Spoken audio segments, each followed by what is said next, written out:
Yo, Descendant, Augiesaint here, and welcome to the channel. Hope you guys are having a fantastic day, and the weekly reactors have reset, so I'm bringing you guys the notable 3 best reactors for the week to go ahead and farm.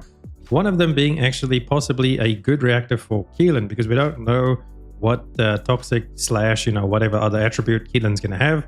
But based off a few assumptions we have made today with chat and myself, my own little brain cooking up something, we think that Keelan could possibly be Toxic Dimension, and it turns out this week there's a really good Toxic Dimension farm.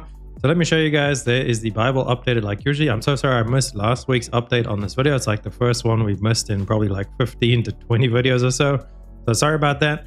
But reactor farming has been kind of dry for the last couple of weeks on TFT. But now going forward, we're getting the reactor change in Season 2. So it's going to be a lot easier to actually farm good reactors now coming in Season 2. And then also we do have the implant system. So we're going to be making changes to this whole series pretty soon. But just stick with the channel for that to see where we take this and how we evolve the series moving forward into Season 2. So first of all, the 3 notable reactors we have is for Valby, Hailey, and Keelan. And why we say Keelan possibly is this is Toxic Dimension. We know that Freyna is Toxic Tech in-game, but if we can have a look at the fixed reactor spots, there's only fixed reactor spots for Toxic and Tech and Toxic and Dimension, as well as Electric also missing out on one. They're missing out on Electric slash Tech. But for every other type of reactor, there is a fixed farming spot, and there is also these reactors in-game. So there is Toxic. First of all, we thought that maybe you don't get Toxic Singular or Toxic Fusion reactors in-game. You do, because we have done a bunch of stuff that drops random reactors, like the 400% invasions, I believe, drop random reactors. And then as well, all of the Void Intercept bosses. Today on stream, we tested it on Obstruct. We ran them about 10 different times, and every single time, there was a completely different bunch of reactors that dropped. And we were getting, Electric Tech reactors. We did get some Toxic Singular reactors, so they all do exist, but they have no fixed way to farm them yet. So unless they do add fixed spots for these reactors, like the Toxic and the Singular and the Fusion, and then also the Electric Tech one in Season 2, we don't know. But as of right now, going into Season 2, there's no fixed spot for any of those other reactors. So that's why that leads me to believe that Keelan is going to be Toxic and Dimension. And he does have a really good farm this week in Agna, Desert, Vermilion Waste, and we are running the Valby outpost in there. It's super easy. All you have to do is take off your range mods. You want to go in there with no range Valby, and you just do your usual, circle on the Valby run, and it is dropping a decent amount of them. Every so often, the boss will actually, go over your water puddle and kill himself. But then since outposts are on a 30-second cooldown right now, it's pretty fast to get back into the flow. And what I found is if you go anti-clockwise around this outpost, it does seem to have a better result when the boss goes into you a little bit less, because he's got like this weird pathing because he has AoE beams and stuff like that. And those are range beam. So he can, as long as he can see you, he won't move to, get within line of sight of you. So basically, as long as you stay in line of sight of him, he's not going to move into the water puddles. So going anti-clockwise did give us the best result for that. And then the reactors you want to look for Keelan, what I would recommend would probably be just any kind of damage boost, a range boost, cooldown, duration. I'm not sure how all of these abilities are going to work, because they haven't really showed us too much. But one, for example, that I have a cooldown up and then a toxic boost. So just flat damage, cooldown, can never go wrong with those.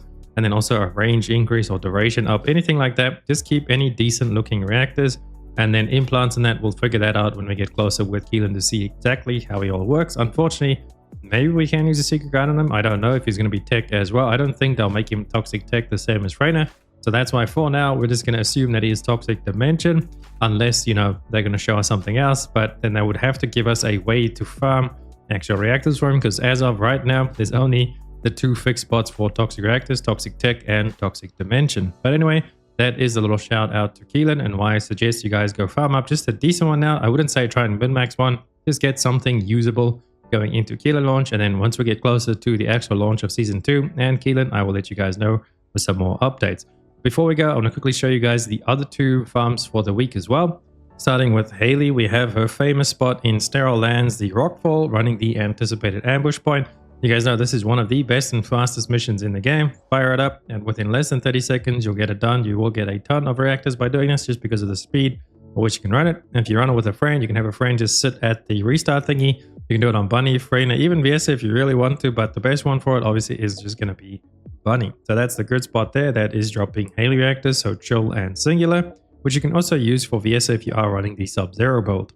And then stats you'd be looking for on this would be Colossus damage and maybe crit damage, or even a Chill boost or a Singular boost, but definitely Colossus damage for the bossing build. And if you're running her on an AoE build, maybe cooldown, and then a chill boost, or maybe even a range boost, cooldown and range, because the range will extend your little bit of explosion that you get if you are using a Transcendence module on her 1 ability. And then lastly on the list, we have Valby Reactors dropping in the White Knight Gulch Moongrave Basin, running the water cooling recording device.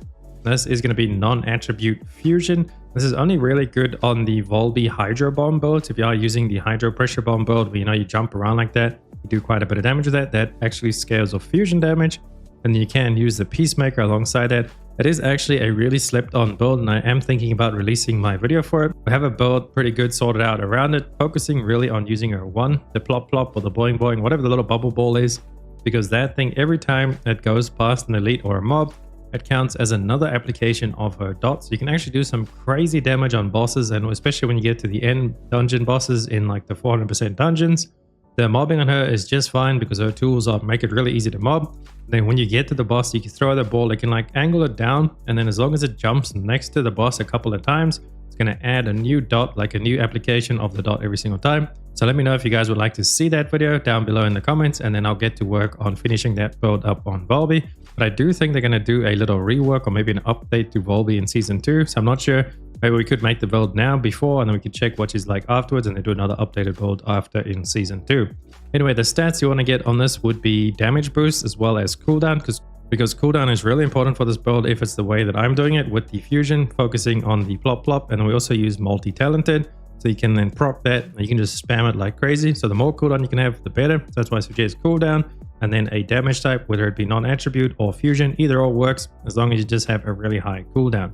So that's mostly going to be it for this video. Let me know what you guys think of it down below in the comments. If you liked it, please drop a like and a sub to the channel. It helps me out so much, and I appreciate every one of you beautiful people for stopping by. I'll catch you guys in the next video, as well as the live streams. Augiesaint out. Run free and dive into the sky.